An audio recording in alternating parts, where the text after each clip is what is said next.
আজ সেই দিন 25শে বৈশাখ, আমাদের সবার প্রিয় কবিগুরু রবীন্দ্রনাথ ঠাকুরের জন্মদিন। আর আমার মনে হয় প্রত্যেকটা বাঙালির কাছে কিন্তু রবি ঠাকুর একটা ইমোশন, একটা আবেগের জায়গা।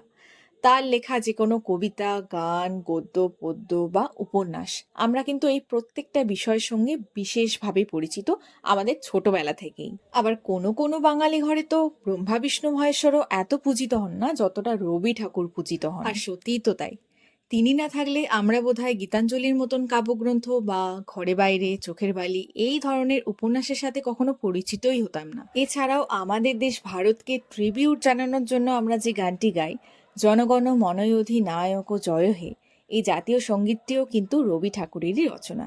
আবার রবি ঠাকুর না থাকলে আমরা জানতেই পারতাম না যে রাখি বন্ধন কি উৎসব।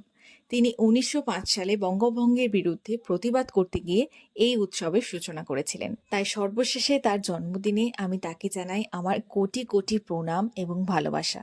তিনি এভাবেই বেঁচে থাকুন প্রত্যেকটা বাঙালির মনে, প্রাণে, হৃদয়ে এবং অন্তরে। আর লাস্টে আমি একটা কথাই বলতে চাই, হ্যাঁ, ভিডিওটার সঙ্গে হয়তো কথাগুলোর সেরকম কোনো মিল নেই, বাট হ্যাঁ, আমি আমার মতন চেষ্টা করেছি। তোমাদের যদি ভালো লাগে সেটা আমাকে অবশ্যই কমেন্টে জানিও।